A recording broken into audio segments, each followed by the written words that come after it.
Olá, eu sou Michel Alcoforado e esse aqui é mais um Caoscast. Você sabe, o podcast do Grupo Consumoteca, onde a cada 15 dias a gente para tudo para poder fritar o cabeção. Olha, eu não faço isso sozinho, faço isso muito bem acompanhado de uma trupe maravilhosa. Marina Roale, que é head de pesquisa lá no Grupo Consumoteca, está aqui. Veio. Olá, Marina. Olá, eu sempre venho. Carmela Moraes, Consumer Insights lá também veio. Oi, Carmelinha. Oi. E o Wesley Xavier, que é Consumer Insights e saca tudo de periferia, como não podia faltar, está aqui entre nós também. Oi, Wesley. Olá, pessoal. Pois bem, olha, eu tô aqui feliz da beça, que a gente não para essa conversa, volta, vem, e a gente tá sempre debatendo sobre um assunto. E hoje a gente vai falar sobre como os estereótipos, de certo modo, atrapalham no entendimento do outro e brecam a nossa forma de conexão com quem, muitas das vezes, a gente não tem muito convívio, ou não quer conviver, ou não tá convivendo. E aí eu queria começar aqui com uma perguntinha com vocês que eu acho que é importante, assim. Em relação a pessoas de outras classes sociais ou em relação a pessoas que vivem distante da gente, muitas das vezes essa distância acaba gerando formas ou brechas para a gente mais imaginar do que conhecer. Quando a gente está falando de um consumidor periférico, de alguém da periferia, que grandes estereótipos ou absurdos vocês já ouviram por aí, que deixaram vocês de cabelos em pé? Vamos começar com o Wesley aqui, né, que é o grande conhecedor dos sistemas periféricos, das regiões, consumidor periférico, de tudo que é periferia. Vamos ver, Wesley, você que tem aí lidado muito com esse tema, conta pra gente, assim, que absurdo você ouviu, que te deixou doido? Michel, tem uma série, assim, dá até pra pensar num top 10. Ai, faz aí, vai. Nessa jornada de pensar e pesquisar sobre consumo periférico, eu também tenho me aventurado em produzir conteúdo. E é nessa jornada de produção de conteúdo que eu tenho me deparado com esses absurdos, assim. De galera falando que favelado não deveria estar comprando um artigo que custa tantos X reais porque tá faltando comida em casa. O que tu responde? O que eu respondo? Cara, é muito doido, porque assim, eu gosto muito da rede do TikTok. Lá funciona como fórum, né? Então não preciso ter o esforço de me posicionar porque aparecem outros favelados falando como assim eu não posso ter direito de usufruir do meu dinheiro porque você acredita que eu não tenho comida dentro da minha geladeira, né? Então é um lance de tipo, tá com iPhone andando de ônibus, trocou a possibilidade de pensar numa universidade para comprar um tênis. Então são várias séries que colocam em xeque as escolhas dessas pessoas, né? E sempre quando eu falo, eu venho de um lugar de falar que existe possibilidade de pensar projeto de vida nas periferias e não é a questão de renda per capita que constrói as escolhas dessas pessoas, né? Então é sempre, de certa forma, uma busca por letramento, porque em embate elas já vêm, de certa forma, construindo isso, e a minha maneira de lidar com isso é sempre ofertar outras possibilidades de visão sobre essas pessoas. Você, como é muito mais intelectualizado do que eu, é muito mais educado, eu perguntaria, o dinheiro é de quem, né, querido? Tá comprando com qual dinheiro, né? Quem ralou lá, enfrentou o trem, enfrentou a loucurinha de sair de casa 3 horas de trânsito para poder chegar e no final ganhou aquele dinheirinho? Foi quem tá comprando tênis, andando de iPhone, de ônibus. Então se preocupe com a sua vidinha aí, com o seu Hot Yoga. Não posso falar mais da Hot Yoga, que no outro dia teve quase uma manifestação das Hot Yogas aqui na porta do escritório. Quando você falou do Hot Yoga? Sim, porque as pessoas não pode. É uma tribo importantíssima. É poliamor, Hot Yoga, o pessoal do bonezinho vermelho do MST. É todo mundo da mesma tribo, fizeram um levante importante aqui. Mas esses a gente pode ter estereótipo, porque a gente tá ressignificando as relações de poder. Mas vocês, hein, gente? E vocês aí? Que loucurinha vocês já ouviram sobre esse assunto? Porque, ao contrário do Wesley, né, que tá como produtor de conteúdo, falando muito sobre esse assunto, vocês estão lidando muitas das vezes com os clientes. E com clientes que, como nós, são bem-nascidos, né, tiveram uma certa trajetória com bastante privilégio. O máximo de contato com a periferia que tem é daquele primo do primo do primo do primo, ou a filha da empregada que você foi lá. E quem teve uma origem periférica muitas das vezes faz um esforço danado para esquecer e deixar isso de lado. E já ouvi dizer, né, que é assim. O que vocês têm ouvido pra caramba, assim, do mercado, né, do ponto de vista do mercado, que firulam entre os grandes preconceitos estereótipos que rondam o consumidor periférico? É interessante que sempre que quando a gente tá na frente do cliente e ele quer falar de um mercado enorme que a gente vai falar daqui a pouco, ele vem, não, porque a minha empregada, a filha da minha empregada, ela compra isso, ela faz isso, e aí ela quer explicar um grupo inteiro por uma história muito particular, mas algo que predomina muito, que eu acho que é um baita de um estereótipo que precisa ser quebrado, é essa ideia do periférico enquanto alguém acomodado. ele tá ali, ele não quer nada não, ou ele só quer um produto baratinho, ou ele só quer promoção. E, gente, você acha que o periférico... E a pessoa que inventou corre. E aí, acho que tem muitos desses lugares, essa ideia de que, é a pessoa que tá ali, quer uma vidinha, não quer nada, não tem ambição, não corre atrás do seu, não quer saber de tudo. Enfim, então acho que por aí a gente já começa a quebrar bastante coisa. Eu já ouvi de cliente que a marca tem que fazer a versão barata pro periférico. E isso que eu achei interessante. Faz pela metade, né?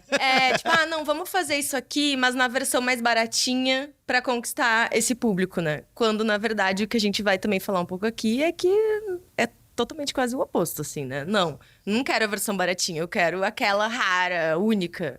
Isso me lembrou do caso do óculos mais famoso nas periferias, né? Enfim, toda essa linha da Oakley. Parou de produzir no Brasil porque estava perdendo a essência da marca, porque favelados estavam consumindo. Como é que é o nome daquela máscara que é o meu sonho, que a gente ia comprar nós dois juntos? A Medusa. Medusa. Nós vamos numa dessa, qualquer hora dessa. Olha, esse negócio é maravilhoso, porque as pessoas não entendem nada de antropologia, né? Quando você acredita de verdade que alguém, só porque tá na periferia, tem que comprar tudo pela metade, mais barato, mais simples, menos sofisticado, com tecido pior, você tá muito numa lógica do custo-benefício, partindo do pressuposto que essas pessoas não têm dinheiro para comprar o que querem comprar. E consumo a gente já sabe, quem fez aí o curso de antropologia do consumo ou quem entrou de cabeça nesse assunto, sabe que consumo é muito mais guiado por uma lógica de desejo e sacrifício do que por uma lógica de custo-benefício. Mas esse é assunto para outro podcast. Vamos entrando aqui já nesse Causcast, ficando muito claro a partir da conversinha que a gente teve aqui, nesse quebra-gelo, nesse começo, que mostra que, de certo modo, quando a gente está falando de consumidor periférico, eu tenho um tipo de visão sobre esse público muito pautado na lógica de que esse consumidor, como a gente falava, ele é orientado por uma vida marcada por falta e escassez. Então a periferia, ela não só está à margem do grande centro, mas ela está à margem, inclusive, do acesso desse tipo de desejo e desse tipo de possibilidade mesmo de compra desse tipo de produto. E nessa lógica aqui de falta e escassez, a gente vai revelando uma força muito clara na maneira como muitas marcas se relacionam com os consumidores periféricos, que é a lógica da exclusão, que é a lógica que parte do pressuposto que esse consumidor não tem as mesmas escolhas, esse consumidor não se importaria de ir numa loja mais barata, esse consumidor não entenderia o que é uma loja conceito, esse consumidor não saberia se comportar numa loja chique do mesmo modo que o consumidor do grande centro, perto da Avenida Paulista, morador do Leblon, meio Helena, saberia se comportar dentro desse lugar. E aí o que eles fazem? Eles entucham loja barata, loja pequena, loja entulhada, loja faltando luz, loja com atendimento ruim, nas regiões mais periféricas, acreditando que esse consumidor não se importaria com essa falta. Olha, a gente veio dessa vez aqui junto e misturado para tentar derrubar de uma vez por todas esse tipo de visão sobre o consumidor periférico. Já aviso que estamos lançando um material, um estudo, um lab super importante sobre a cultura periférica, potente, liderado pelo Wesley, pela Carmela e pela Marina, onde a gente quer entender esse Brasil que está para além dos estereótipos, que é o que a gente tem chamado de Brasil Corre. Isso é um estudo exclusivo que foi feito aqui pelo Grupo Consumotec em parceria com o Wesley, para a gente entender como esse consumidor da periferia se comporta na sua profundidade. Se você gostou do assunto, está interessado, ouve a gente, mas pega teu celular aí e já abre, hein?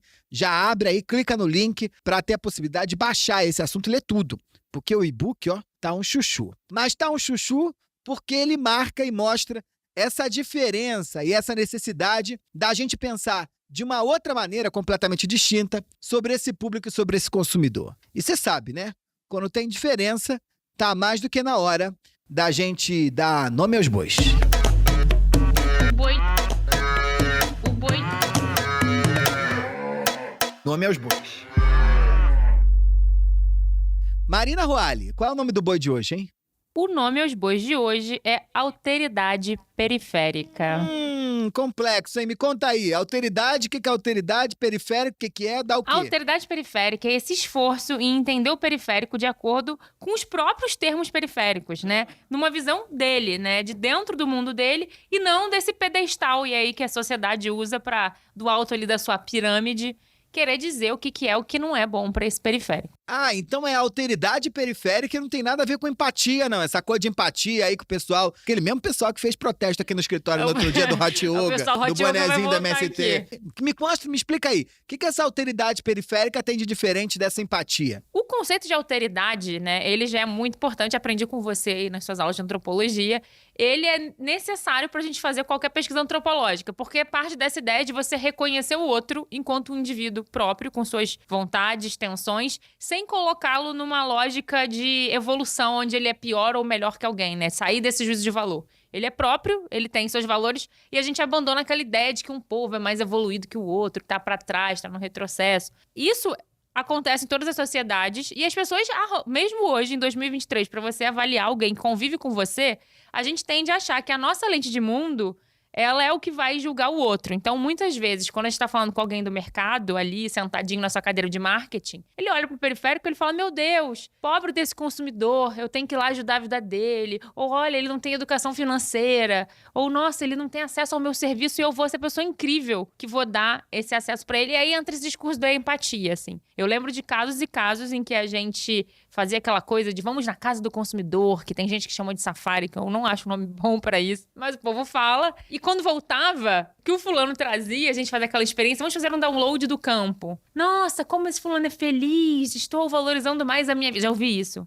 Dei mais valor à minha vida depois que fui na casa do consumidor. A pessoa não entende nada de antropologia. Você vai pra casa do outro pra pensar na tua vida, né? Algo tá errado aí. Ou tinha esse lugar de, tive empatia por ele, me coloquei no lugar dele. E aí, quando a gente vai muito pra esse caminho da empatia, corre o risco da gente cair naquele lugar do colonizador que vai lá e vai dizer, né? Vai fazendo uma grande ajuda filantrópica. E falar de alteridade periférica é sair desse lugar onde eu tô ajudando numa posição de hierarquia e entender o outro pelas suas vontades, pelo mundo dele, sobre o que interessa pra ele. Entender que ele tem muito a te ensinar também, né? E tem muito a pautar. Esse negócio que você fala é muito interessante porque quando a gente abre mão da empatia e entra de cabeça na alteridade, ou melhor, quando a gente abre mão da alteridade e só se vale dessa posição de se colocar no lugar do outro, vai dar lá nos haters do Wesley lá no TikTok, né? Exato. Que é o fulano que senta com a cabeça dele e diz: ué, mas você tá andando de ônibus e tá comprando iPhone? Não faz sentido. Ué, você deveria estar fazendo faculdade e preferiu investir numa coleção de tênis? Não faz sentido. Não faz sentido através, né, ou a partir, melhor dizendo, a partir da sua posição e da sua visão de mundo.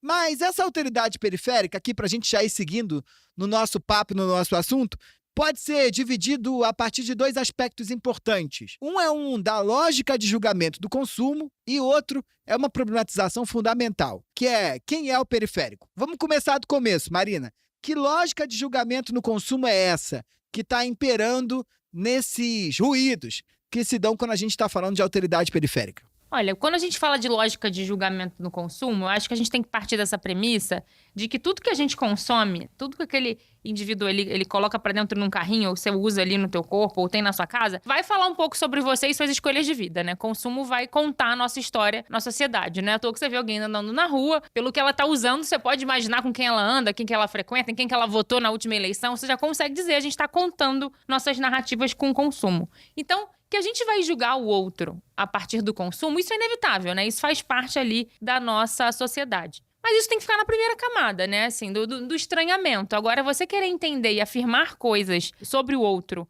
a partir do que ele tá fazendo, e o que a gente vai vendo de interessante aqui nessa lógica, onde tem um grupo que se considera o centro da sociedade, que sabe o que é certo e o que é errado pro outro, tende a julgar mais o periférico do que outros grupos. E é aí que tá. E aí tem um negócio interessante que quando a gente começa a pesquisar e quando a gente começou esse estudo, a etapa inicial, a gente cai em pesquisa, né? Que é o que a gente chama de desk research aí, pra quem não acompanha o mundo da pesquisa, que a gente vai ver tudo que tem publicado, o que tem de matéria acadêmica, vamos ver o que está sendo falado sobre esse público. E quando a gente foi para essa parte de pesquisa acadêmica, me chamou muita atenção que a gente quis entender essa questão de consumo, periferia, apareceu muitas teses sobre o rolezinho. Naquela época que teve o movimento dos rolezinhos aqui nos shoppings de São Paulo.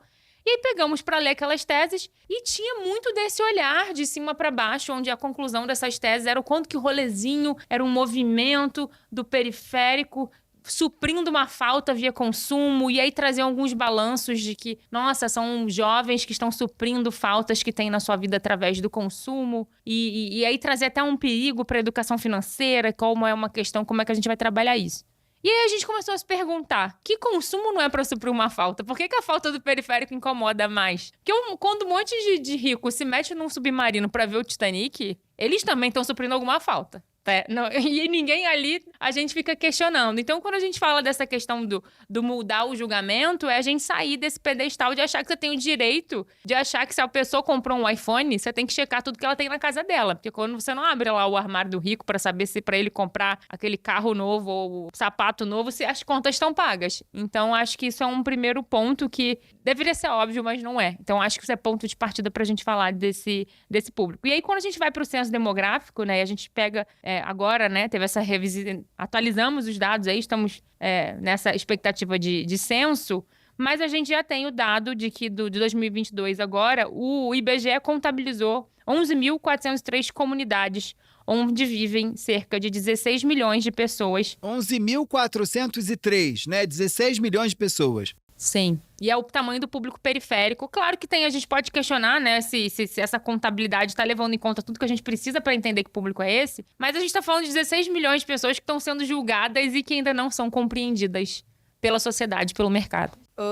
Má, só fazendo um parênteses aqui também com relação a comportamento de consumo, a gente tende muito a achar que o consumidor periférico é completamente diferente dos outros consumidores e que eles vão querer outras coisas e têm outros tipos de desejos ou esperam coisas diferentes de produtos e tudo mais. E uma das coisas que a gente percebeu quando a gente estava aqui fazendo o lab, né, do Brasil Corre, é justamente o contrário. A gente pegou dados aqui de consumo e viu que lá quando a gente separou, né, entre consumidor periférico e não periférico, que esses dados eram muito próximos. Então, para dar um exemplo, a gente tem ali um ranking de o que espera das marcas, o que espera de produtos e tal. Então, por exemplo, quando a gente olha ali a qualidade dos produtos, por exemplo, a gente vê que tem uma diferença ali de 3% entre consumidor periférico ou não. Preço atrativo, facilidade, bom atendimento... Todas essas coisas ali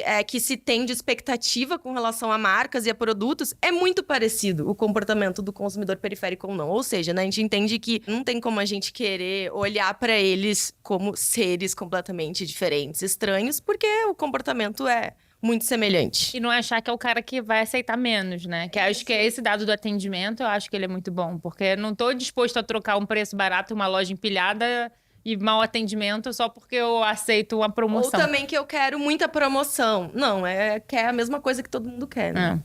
Tem uma visão que ela é muito singular sobre quem é periférico, né? Geralmente fala sobre periferia e sobre favelado, sempre numa maneira muito singular. E quando a gente olha para a pesquisa que nós fizemos, entrevistando as pessoas num recorte Brasil, entrevistando diversos favelados e periféricos, a gente se depara com um entendimento plural sobre território e sobre pessoas. Até o próprio nome sobre o território muda, não é somente favela, tem grotas, barragens, enfim, há uma pluralidade gigantesca quando a gente pensa nessas pessoas e como elas identificam seus territórios. E isso aí me interessa, hein? Porque o nome desse negócio aí, lá na antropologia, a gente vai chamar de categoria nativa, que é a maneira como as pessoas se valem das palavras para classificar e organizar o mundo delas. Me conta aí, eu nunca tinha ouvido falar disso, como é que é? O barranco, grota, o que é isso? Então, barranco, grota, quebrada, comunidade... são nomes que surgem para descrever esses territórios, né? Então, barranco é igual quebrada? Exato. Você fala lá no meu barranco? Lá no meu barranco, lá na minha grota, eu sou groteiro. Então não é só favelado, existe o groteiro também, existe a pessoa que mora na barragem. Então são dimensões que são construídas a partir desse indivíduo com relacionamento. Isso é muito bonito que você está dizendo, né? Porque você se vale da palavra de certo modo para dar limite para um território, né? Ninguém no centro...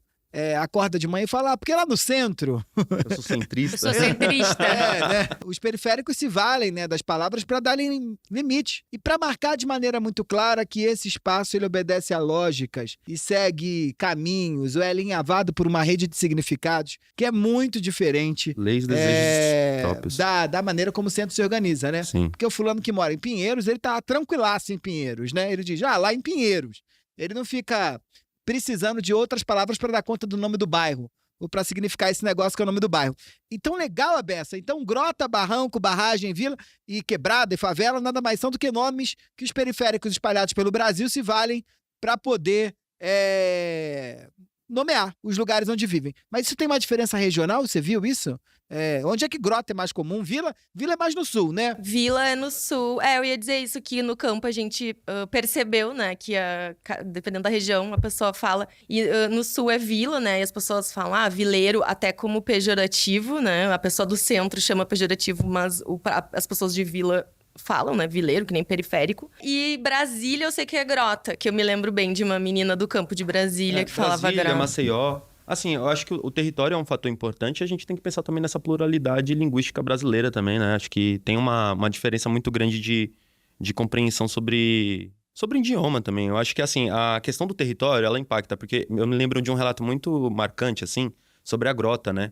Ela descrevendo como funciona uma grota. Então tem muito essa questão lúdica, né? Periferia. Eu lembro até nas imagens, né? Ela fazendo esse formato de uma bacia que vai se fechando e condensando. Essa jornada de subir, de passar uma trajetória super longa para chegar nos locais de acesso a transporte público. Então sempre quando vinha um nome diferente, ele estava associado a um trajeto de acesso. Ah, que bonito isso. É um corre. É um corre. Que bonito esse negócio. Olha, que maravilhoso, porque... E eu acho isso revolucionário também, porque na medida em que eu começo a nomear o lugar onde eu moro a partir de uma categoria que é nativa, que é na quebrada, na minha grota, na minha vila, no meu barranco, sei lá onde, eu tô, de certo modo, me posicionando contra a maneira como o Estado diz onde eu moro. Que o Estado vai usar sempre um nome meio escrotinho para poder falar do bairro onde você mora, né? Porque, sei lá, inventa nome de político para bairro, aquela loucura toda. Então, eu acho isso muito interessante, né? Que é uma reapropriação do espaço. Legal a beça. Isso cai dentro dessa lógica, né? De pensar o julgamento versus esse espaço de compreensão. Quando se pensa nessa pluralidade, nesse número gigantesco de pessoas pelo território brasileiro, as marcas e produtos e serviços ainda têm uma visão que segmenta essas pessoas dentro de uma caixinha. Então, ela é de favela, ela vive isso. De um lugar que basicamente cai ali na suposição. Eu acho que fulano tá fazendo isso por causa disso. Então, não se pergunta por quê, não cai nesse campo de investigação, né? É muito mais sobre um lugar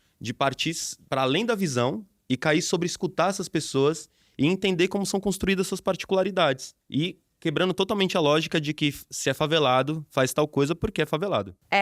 Só complementando o que tu trouxe, né, com relação a isso das marcas oferecerem produtos e todo esse contexto que a gente trouxe no início. Então tem uma frase de campo que é muito bom, assim, que a pessoa fala, não adianta me oferecer qualquer coisa. Enfim, não é fazer de qualquer jeito. E tem também uma frase que a pessoa fala assim, né, por que as mesmas lojas, quando são na periferia, oferecem produtos piores do que as lojas do shopping de rico? Então tem essas questões todas, né? E aí também tem alguns dados que a gente viu no campo, que de fato ali a galera periférica, ela acaba se conectando com a sua própria realidade. Então, a gente tem esse dado que 54% afirmam que vão consumir conteúdos ali que sejam coerentes com as suas realidades. Então, por isso que não adianta me oferecer qualquer coisa. Tem que me oferecer uma coisa que tenha a ver com a minha vida, com a minha realidade, com o meu contexto. É sobre a existência de dinâmicas próprias, né? Então, isso casa muito com um pensamento que paira, né? Tem uma frase de campo, né? Se minha realidade é X, eu faço escolhas diferentes. Assim como pessoas que têm realidade Y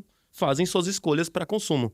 Então, há uma questão ali de um espanto quando um favelado está transitando por ruas do centro, calçando um calçado que custa R$2.000. Esse contato, né? Se é empregado, o filho da empregada está usando um tênis de R$2.000. Por que ele está fazendo isso? Sendo que essa mulher trabalha aqui, tem um salário mínimo, e como que se constrói essas escolhas, né? É muito de um lugar onde a gente precisa compreender quais são as escolhas dentro da intimidade dessas pessoas, as casas, como essas pessoas constroem seus ambientes. Então, essas dinâmicas próprias, elas nascem muito de lidar com desejos e necessidades muito individuais, longe dessa visão extremamente singular, né? Se território é compreendido de uma forma diferente, o consumo para essas pessoas também age de forma diferente. Wesley, acho que essa coisa do filho da empregada que usa R$2.000 cai muito naquilo que a gente falou ali no início. Nossa, eles não têm educação financeira, né? E o que é educação financeira com a lente de quem? E aí, a gente, não vou citar marcas, mas a gente já trabalha com muitos bancos, né? E banco, ele acha que todo mundo quer um pedaço de mim, todo mundo quer ser meu cliente. E eu lembro de inúmeras pesquisas que a gente já fez, quando você olha para o público periférico como aquele público sem acesso a banco, né, que eles chamam de subbancarizado ou desbancarizado, às vezes chega um briefing do tipo, olha, vamos fazer um produto para esse cara que ele é excluído financeiro, porque o sonho dele é que a gente oferte um cartão de crédito para ele e ele seja aceito no meu banco. E quando você vai falar com esse cara, ele viveu o seu banco a vida inteira. Ele falou, quem disse que eu quero esse banco, né? Porque ele tem outras maneiras de se virar. Não porque ele sente que ele não teve a educação ou o preparo, mas porque ele olha esse sistema como algo que não foi feito pra ele, né? E quando quer falar com ele, é pra levar vantagem. Então eu acho que isso é legal pra gente pensar essa lógica que, com o olhar de quem que você tá determinando o que é certo e o que é errado. Educação financeira, né? Com um salário mínimo, a pessoa consegue sustentar a casa, pagar aluguel e ainda comprar um tênis de R$2.000. E aí eu acho que entra numa conversa que a gente já debateu em diversas vezes aqui, né? Sobre algumas marcas que acabam se comportando e tendo visões duplicadas nesse nosso Brasil, né? Por exemplo, a Lacoste, que já foi um caso que a gente já trouxe aqui, Michel já trouxe algumas falas também, que a Lacoste, ela fez um evento recentemente, comemorando os 90 anos da marca mundialmente. Esse evento no Brasil teve uma repercussão gigantesca, porque diante ali de uma busca de se conectar com esse território da rua, com o streetwear, a Lacoste investiu nos lacosteiros. E quem são os lacosteiros, né? São pessoas jovens ali, essa geração Z periférica, que tá se conectando com essa marca e vivendo movimentos ritualísticos, né? Seja de sair em grupo para bailes funks, de colocar a marca num lugar de adoração e de construção de projeto de vida. E aí teve um rebuliço gigantesco, porque quando uma marca ali que está ocupando, de certa forma, um lugar de prestígio e não está dentro dos locais tradicionais de consumo periféricos, né, os shoppings populares e coisas do tipo, adere a uma comunicação direta com esse público, as pessoas começaram a questionar. E eu lembro que eu fiz algumas postagens sobre esse movimento e eu recebi diversos comentários de que estão acabando com a marca, estão quebrando a lógica dela. Lacoste não é mais a mesma. Como assim criar uma loja lá no shopping tal? Tipo, isso foi uma coisa que pairou absurdo. Assim, escutei diversos comentários muito agressivos e ofensivos que segmentavam muito esse público como alguém que não tem direito de ser reconhecido por uma marca. E aí eu acho que tem essa questão toda, né, que quando a gente pensa em antropologia de consumo, e o curso do Michel ajuda muito a gente pensar nessa questão da alteridade. Chegou o dia que vamos fazer um jabá aqui, hein? Graças a Deus, demorou, vai lá. Ele ajuda muito a gente pensar sobre essa questão da alteridade, porque a gente percebe que a Lacoste, ela vive de maneiras simultâneas. E é muito distante, beleza, a Lacoste fez esse posicionamento, ela só tá vendendo pra favelado? Não é sobre isso, é sobre caminhos e diálogos necessários para acessar uma população que não está dentro desse sistema tradicional de comunicação. Então, esse enfrentamento e essa falta de um senso amigável com o movimento da Lacoste parte muito de uma incompreensão sobre as construções de desejos, sobre as individualidades e principalmente sobre a diversidade dessa população que vive no nosso território e que também tem processos distintos de construir diferença dentro das periferias. É o lance que a Lacoste ela vive de duas formas diferentes, tanto no asfalto, vulgo, entre aspas, centro, e na periferia. E um não impacta a diferença de agir do outro. A Lacoste funciona de um jeito aqui na Faria Lima e funciona de outro jeito no Grajaú, em Higienópolis, e a marca vive dos dois jeitos. Mas vocês acham que a Lacoste é um case bem sucedido por quê? Nesse caso de não contaminar um lado com o outro, num país que é marcado por muros e pela necessidade da gente içar muros a todo tempo para marcar essa diferença, né? Então, na medida em que as classes populares começam a adotar determinados tipos de comportamento, as elites fogem. E do mesmo modo também, né, quando as elites se apropriam de comportamentos periféricos, os periféricos agora, com as redes sociais e com toda a visibilidade, vão lá e botam a boca no trombone dizendo, olha, vocês estão se apropriando de algo que a gente fazia há muito tempo e agora dizendo que é de vocês, ou que é cool, por aí vai. Por que a Lacoste manda tão bem? Assim, se a gente volta lá no Kotler, eles acertaram bem na praça, no sentido de gerar uma segmentação muito clara, onde o senhorzinho do Higienópolis não faz a menor ideia do que é lá. E como a Lacoste vinha conversando com o público da periferia, foi na propaganda, foi na elasticidade da marca para falar com todo mundo. O que vocês acham aí que a Lacoste fez que deu certo? Então, eu acho que o que a Lacoste... Porque a Lacoste é uma marca forte o suficiente pra que a galera do centro ali, o riquinho, Faria Lima, não vai deixar de comprar, né? Uma marca aí forte no mundo todo. Cara, super cara, posicionada ali, né? Num patamar, sei lá, semi-luxo. Mas eu acredito que a Lacoste ouviu o consumidor periférico. Isso que tu fala ali, Lalá, né? Pra mim, não fazia sentido nenhum Lalá. Se eu vejo uma loja ali, Lalá, escrito com um jacarezinho, eu vou entender o que é aquilo, né? E não é pra mim entender. Então, acho que justamente a Lacoste abraçou esse consumidor, ouviu e entregou o que ele estava pedindo. E isso não fez com que o Faria Limer lá Não, até teve hate ali no post do Wes, mas isso não vai fazer com que a marca fique fraca pro outro consumidor, né? Pelo contrário, eu acho que, inclusive, ela se coloca num outro lugar. E isso é forte, porque a gente tem um dado aqui também que 1 em cada 4, apenas, né? 1 em cada 4 dos consumidores periféricos se sentem representados pelas marcas, pelas propagandas de marcas e tal. Então, acho que o que a Lacoste fez foi ouvir, abraçar e, de fato, entregar o que o consumidor queria. E aí eu também tenho um dado aqui do Data Favela, que diz ali, né, que os moradores de favela, de periferia, movimentam 202 bilhões por ano. Então, é um mercado aí e acho que a Lacoste foi bem esperta em conseguir se conectar de fato, né? Acho que tem um aprendizado aí também. A gente se debruçou muito sobre esse case da Lacoste, né? O Michel até perguntou onde foi ele no Kotler, né? O Kotler tem lá os 4 P's: produto, preço, promoção e praça. Eu acho que a Lacoste ela entendeu que ela só não precisava mexer no preço. Isso ela pode ter igual, porque nisso ela não vai abaixar. Mas no produto, na promoção e na praça, ela pode entender que ela não precisa ter a mesma. Ela continua sendo Lacoste. Eu acho que aquela ideia velha do marketing que você tem um público-alvo, né? Que você atinge, acabou, ele não fala mais com você, né? Aquela ideia une público passivo. Isso não existe mais, isso morreu. E quando você tinha a lógica de um público-alvo, você direcionava e fazia toda a tua marca. Aquela coisa que você faz o canvas, missão, visão, o que eu faço, como eu conto minha história.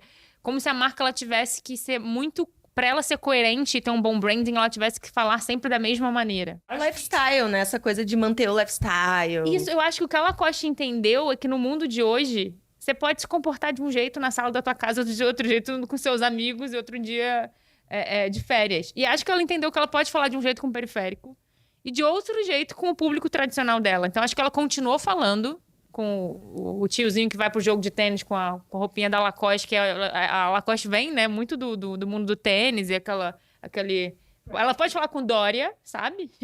E ela pode falar com o MC. E eu acho que ela entendeu que é só você saber como fala e envelopar. E eu acho que essa ideia que uma marca que se posiciona no premium ou no luxo sempre tem medo de que, meu Deus, se eu sair desse topo, dessa pirâmide, vão boicotar. E ela viu que não boicota. Tem um hate, tem um barulho, tem um ruído, mas é ruído, sabe? Eu acho que não você deixar de falar com um público que tá sedento por você, por um ou outro comentário na internet, você não faz nada hoje em dia. Então, eu acho que a Lacoste, ela aprendeu bem isso. É aí que a gente entra em pensar, né? Quem é o periférico, né? A visão dominante, ela segue muito essa lógica de que basta morar em periferia para você ser favelado, ser periférico. E no final das contas não é sobre isso, né? Existem diversas coisas, vários indicadores que vão explicar o que faz o periférico ser o periférico.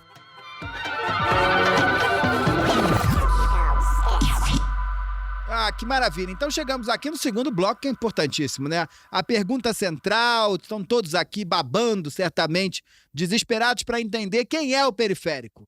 Essa é a pergunta que não quer calar. Do ponto de vista aqui da pesquisa desse Lab, Brasil corre, quem quer baixa. Tá lá, tudo explicadinho. Quem é o periférico? São muitas nuances que fazem essa complexidade e que marcam o periférico como ele é. Então, assim, a gente precisa entender quais são essas unidades que vão caracterizar esses grupos e fazer eles terem experiências que os caracterizam, né? Quando estava entendendo quem é esse público, né, esse consumidor para desenvolver o Lab, sim, a gente entendeu ali que tem essas questões geográficas, financeiras e tal, que definem, mas é muito mais, né? Tanto que a gente tem um dado aqui que 47% dos consumidores periféricos falam que a periferia é meu modo de ser e estar no mundo, né? É uma essência que não sai da pessoa, né? É aquela velha história. A pessoa sai da periferia, ela pode enriquecer, lá virar o MC e tal, mas a periferia não sai dele. É uma essência ali que foi construída, enraizada ali. É algo que é balizar na identidade desse indivíduo. Isso, que tá ali, né? Eu nasci nesse berço periférico e essas coisas ali acabam me complementando como indivíduo. Então, a gente tem 2 pontos, né, que também ajudam a definir, que é o primeiro, a exposição ao risco,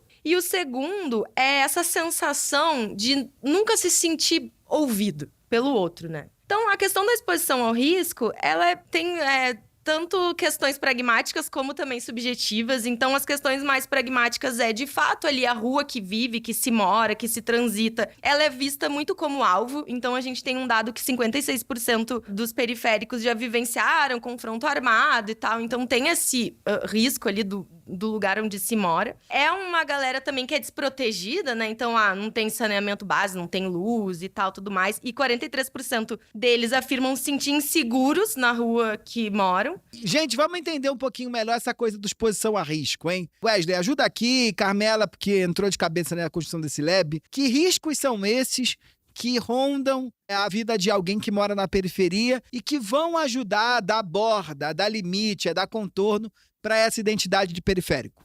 Acho que assim como a Carmela falou, quando a gente pensa em riscos pragmáticos, eu acho que a gente já tem que criar o parênteses aqui que não é sobre a periferia ser violenta. As ruas periféricas, elas apresentam sim riscos, mas os riscos vêm muito de um lugar de uma escassez de política pública que atende essas pessoas. Então, por exemplo, ontem eu estava conversando com a Mônica, que trabalha grandiosamente para a gente estar aqui junto, reunido, sobre não estar com sinal dentro da minha casa e não estar conseguindo atender uma ligação. Então, isso não é uma questão que está diretamente... E isso faz com que você vá à rua para poder ter sinal e seja assaltado. E aí você diz, vejam como na periferia né? Exatamente. Sendo que nos jardins qualquer um consegue falar do banheirinho, dos fundos, tranquilamente, né? São várias questões que aí se relacionam com esse posicionamento geográfico que apresentam a diversidade, seja a questão do racionamento de água, de luz. A mesma coisa também iluminação, né? Se as ruas periféricas são menos iluminadas, é óbvio que a possibilidade de ter mais furtos ou crimes vem no bojo desse negócio. É diferente de você andar na Oscar Freire, né? Às 7 da noite, que tem iluminação, que você quase fica cego com tanta luz. Então isso vai conformando, de certo modo, essa ideia de que tem um risco maior, que não está atrelado só aos casos de violência. Eu acho que esse ponto que você traz é fundamental. Não vou na periferia porque posso tomar um tiro, acontecer alguma coisa. Tem muito essa lógica de pessoas, principalmente que não são periféricas, de não adentrarem esses territórios com a lógica de que a mortalidade está dentro da periferia. Mas as pessoas estão morrendo lá porque tem uma ausência de vários fatores que garante segurança e a vida delas, né? Essa continuidade de pensar e transitar com segurança, ela não se relaciona diretamente ao número de armas dentro das periferias, por exemplo, é completamente oposto. Mas eu vou fazer uma pergunta aqui, se ela for idiota, você grita, é idiota. Que a questão é a seguinte, você acha que alguém, que esse consumidor periférico, a partir da sua vivência, das pesquisas que você faz, e do Lab também, ele é mais sensível ao risco no sentido de, no dia a dia, essa pessoa, ela tem mais consciência da ideia de que vive uma vida marcada ou atravessada por riscos mil do que alguém que mora no centro? Sim, porque, beleza, falando dos pragmáticos, que são coisas que não tá somente na mão do favelado para mudar isso. Quando a gente entra nessa questão de pensar riscos subjetivos, é pensar sobre o corpo que está transitando. Então, assim, não é sobre características somente físicas. É a questão de o trejeito de usar um óculos, de colocar uma bermuda. As escolhas das marcas, as escolhas o cabelo, das marcas. Né? Eu escutei nessas entrevistas com essa juventude e com algumas tendências de moda, que, tipo, ele é parado porque ele tá com roupas coloridas. Tipo, você não pode sair trajado com o kit, como eles falam, porque você vai correr o risco, não só de... Assim, você pode ser roubado, mas o ser roubado é uma coisa tão menor porque a violência policial dentro desse contexto vai te identificar como um perigo transitando. Então, o favelado, indiferente da história que ele tem, quando ele se coloca na rua levando todos esses símbolos, ele tá transitando com o risco de ser abordado e ser questionado sobre o ir e vir dele. Então, não é uma liberdade, é um risco que, assim, acho que tanto pragmático quanto subjetivo marcam que ser favelado e transitar na rua é uma coisa que precisa ter muita atenção. Você tem que se preocupar com o ir e vir. Esse corre, ele não acontece somente eu vou ali comprar um pão. Você pensa e olha para todos os lados e tá considerando o contexto onde você tá indo para ver se é seguro ir ou ir. E Wes, eu acho que o que tem a ver, assim, que faz link com o que tu tava falando, dessa coisa desse corpo ser visto como alvo, a gente também tem uma pergunta, uma questão da nossa pesquisa, que a gente perguntou sobre imagem pessoal. E a gente viu o quanto que a imagem pessoal pro periférico importa mais do que pro não periférico, né? Então, a gente tem ele, enquanto pros periféricos eles afirmam, né? 50% afirmam, pros não periféricos é um pouco abaixo, né? 45%. E aí, acho que isso tem a ver também com essa questão, principalmente de raça, né? Pessoas pretas serem mais paradas pela polícia. Teve uma pessoa no campo também que ela falava assim, que ela já sai de casa sabendo que ela vai sofrer preconceito por ser periférica, ela era da Grota lá, inclusive. Então tem essa questão de se preocupar com a roupa que eu vou vestir e tal, para as pessoas já me olharem e eu passar, entre muitas aspas, né, despercebida para tirar esse preconceito, pelo menos ali, do meu corpo, para eu conseguir, enfim, transitar no centro sem sofrer, né, preconceito e tudo mais. Eu me lembro, Carmela, que você trazia um dado muito interessante nas nossas conversas, que era essa coisa de um levantamento feito pelo SESEC, mostrando que 63% dos jovens abordados pela polícia na capital fluminense, ou seja, no Rio de Janeiro, são negras. E a pesquisa do Centro de Estudos de Segurança Pública e Cidadania apontava que 1/5 dessas pessoas já foi abordada pela polícia mais de 10 vezes. O que é uma violência. Porque para o cara amenizar esse risco ou diminuir a propensão dele a sofrer com esse risco de morar na periferia, ele precisa virar outra coisa. Virar um duplo dele mesmo, né? Ele não pode andar com kit, não pode usar com a roupa, não pode usar o cabelo, não pode se vestir, não pode ser aquilo que ele quer ser. Porque ele sabe que a sua própria existência, por si só, já é violento pro centro e já vai cobrar do centro alguma reação que vai colocar ele em muito mais risco. Mas nesse processo, acho que tem uma questão interessante também, que a gente falou pra caramba aqui desse primeiro movimento, que é a exposição ao risco, mas tem um segundo momento que é o não pertencimento. O que é isso, gente? O que é esse não pertencimento? Tem um exemplo de uma frase de campo também, que é sobre a jornada de compra, né? Um homem, enfim, um dos entrevistados, falando, né? Tipo, quando eu vou comprar, eu já vou preparado pro barraco. E é uma frase muito emblemática, porque não é a pessoa querendo sair pra... O que é isso, tá preparado pro barraco? Ai, Michel, não é sobre querer ir pra rua, vou brigar com qualquer pessoa e coisa do tipo. É que quando a pessoa entra na lógica, principalmente nesse recorte racial, um homem preto indo fazer compras num shopping popular, quando ele adentra a loja, primeiro ponto, ele não é atendido. As pessoas ficam olhando com um ar de estranheza. Por ele tem uma ausência de atendimento, ele começa a construir sua própria jornada de compra dentro do serviço ali, né? E aí se pega o tênis, a pessoa só vai ter uma abordagem pra você. Eu lembro muito bem de falando, tipo, o atendente só veio falar comigo quando ele viu que eu tava pagando no caixa, perguntando se eu daria comissão pra ele. E assim, eu acho muito desafiador não, isso. Calma aí, que eu nem entendi. Foi tão complexo que eu nem entendi. O cara chegou lá e o atendente falou o quê pra ele? O atendente ignorou ele. Fingiu que ele não estava na loja. Quando ele adentrou, ele ia comprar um tênis. E por ele não ter o atendimento, ele foi e fez toda a jornada dele de ir procurar o tênis na prateleira, provar. Se virou, exatamente. E quando ele pagou, o atendente chegou pra nele ali no caixa, né, e falou, você vai me dar a comissão? E é muito de um lugar de só validar que esse consumidor existe quando de fato ele viu as espécies e que a transação estava acontecendo, né? E quando eu falo sobre partir pro barraco, assim, já escutei isso diversas histórias em vários contextos. Eu estava comprando tal coisa e a pessoa me distratou achando que eu estava gastando o tempo dela e que só estava ali pra vadiagem, sabe? Aí a solução é partir pro barraco ou fazer o barraco. Eu tenho direito, e é muito um barraco sobre... O barraco, né? Vulgo reclamar pelos direitos do consumidor. Eu tenho direito, eu vou comprar, eu tenho poder financeiro para adquirir o que eu quero. Eu estou aqui como uma pessoa normal que tem princípios e desejos e quero realizar isso, porque eu posso. Então é muito de um lugar de reivindicar escolhas, assim.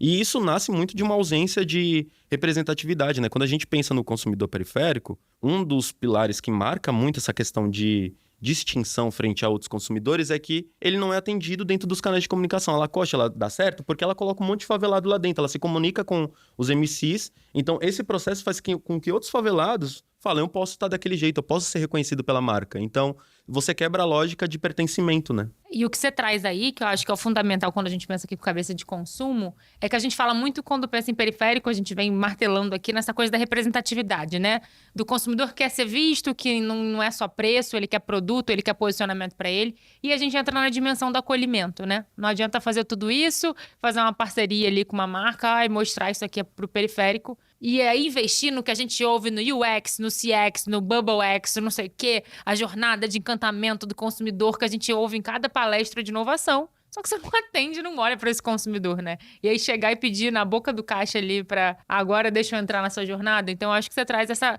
É uma jornada diferente você entender um consumidor que ele chega na sua loja quase que pedindo para ser atendido, assim, né? Entendendo que aquele espaço não foi para ele. Então, acho que a gente começa entendendo a lógica do acolhimento, assim. Acho que isso é fundamental. Quantos jovens já saíram lá do extremo sul pra ir no Shopping JK pra conseguir comprar uma Lacoste específica porque só tinha dentro daquele espaço de venda? Então, quais violências ele passa dentro daquele contexto que ele dentro ali daquele contexto, né, de uma visão preconceituosa, ele é um símbolo de periculosidade dentro daquele espaço, né? Então, novamente, né, ser reconhecido, ser ouvido principalmente, né? Eu quero ser ouvido, eu quero que você chegue em mim e pergunte que tipo de produto e serviço eu quero.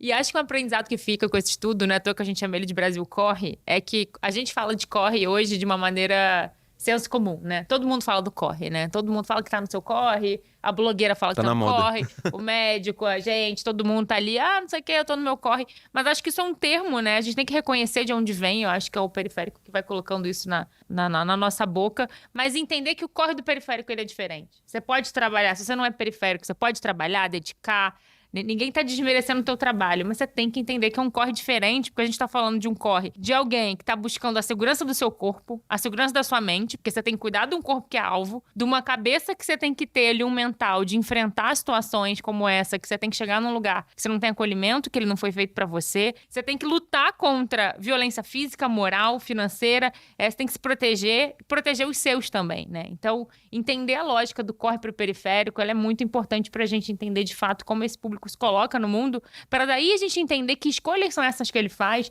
e entender em que momento que ele vai pagar, quanto ele quer pagar no tênis dele ou no celular ou no que seja, porque aí vai tudo fazendo sentido, né? A gente tem que sair dessa cabeça de julgar o outro, falar, ai, não faz sentido gastar tanto e não sei o quê. Então, abandona essa cabeça. Eu acho que esse é o principal aprendizado e é o ponto de partida que a gente teve nesse estudo. E a partir dali a gente foi entendendo como a vida do periférico, ela acontece em rede.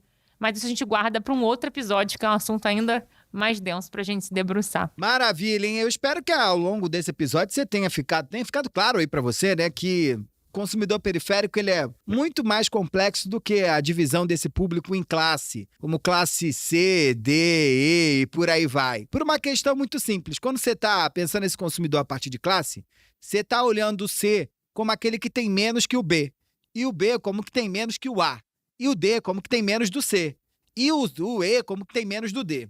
Essa visão de tentar classificar esse público, olhar para os outros, muito distantes de nós, boa parte das vezes, a partir de classe, acaba dando na tal da lógica da falta, da escassez, da exclusão. Porque você começa a pensar o outro só em termos financeiros, né? E aí você entra numa loucurinha de preconceitos, né? Quem ganha X pode comprar iPhone, quem ganha Y pode comprar Samsung, quem ganha YZ, blá, blá, compra Y, quem ganha sei lá o que não pode comprar nada. E as pessoas estão comprando com dinheiro, sem dinheiro, com vontade, sem vontade, ao seu modo. Se você quiser entender mais sobre esse assunto, eu sugiro aqui, fazendo agora o meu jabazinho, que você baixe o e-book. O nosso e-book completo tá lá disponível no grupoconsumoteca.com.br/Brasil Corre. Dados exclusivos e uma visão complexa e completa sobre esse tema. Vambora! Joga na roda, hein? Porque aqui é assim, quando a água chega no topo do copo, você acha que vai vazar, a gente vaza. Vaza com muito mais conhecimento. Ufa! Joga na roda.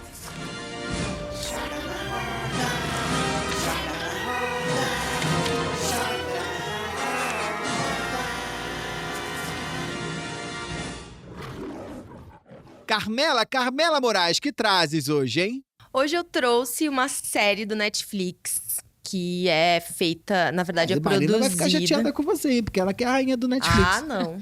Eu trouxe um livro, você Olha ficou aí, orgulhoso de olha mim. aí. Não é Lipovetsky, não, né? Vou ganhar estrelinha. Lipovetsky. Não, Lipovetsky, pra falar de tá. periférico, eu acho que ele tem que tá. sentar na cadeira do aluno, né? Tá.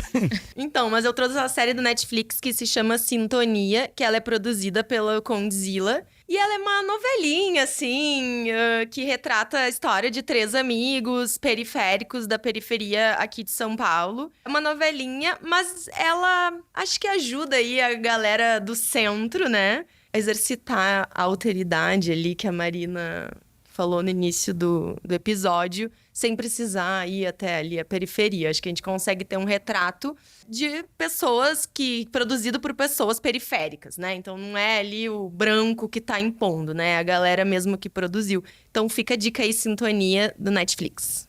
Maravilha. Marina Ruali, hein? Que trazes? Olha, eu trouxe Maria Carolina de Jesus. Livro, né? Quarto de Despejo. Já chegou no Leblon? Estão lendo isso lá? Não, né?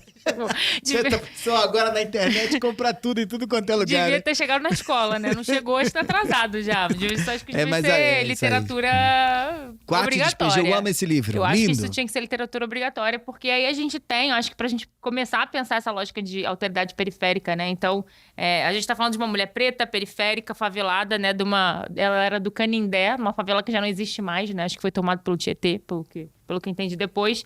E a gente vai entendendo esse Brasil e São Paulo, acho que especificamente dos anos 50 para 60, essa lógica de periferia, né? Essa mulher que ela tem seus diários e ela vai escrevendo ali muito da sua vida, muito do seu dia a dia e vai trazendo suas impressões sobre a cidade e sobre essa lógica periferia-centro, né? Essa ideia do quarto de despejo que ela traz, já dando um spoiler aqui, mas eu acho que é uma analogia ali genial de como ela vai colocando, que ela sente que quando ela tá andando no centro da cidade, ela tá numa sala de estar, e quando ela chega na favela, ela tá no quarto de despejo. E ela vai dando soco no estômago, atrás de soco no estômago, assim, acho que é uma literatura base importantíssima. Não vai ser um texto lindo, maravilhoso, porque não tem como, né, pra mexer com você. Mas eu acho que o que é interessante é que essa lógica do periférico que ela traz hoje, se a gente pensar pra onde a gente tá hoje, e o nosso estudo mostra, o quanto que, apesar de demorar, a gente já evoluiu nessa lógica de poder pensar o periférico a partir de um outro lugar. A partir de hoje tem um periférico que ele não vai mais falar, eu tô aqui no quarto de despejo, né? Eu sou groteiro, eu sou do barranco e bater no peito. Então, eu acho que é legal a gente poder ver, pelo menos, esse caminho de mudança que a gente está indo. Lindo! Wesley Xavier, que trazes? Opa, meu momento do jabá. Queria indicar uma série que eu venho trabalhando aí há muito tempo. É uma série etnográfica documental.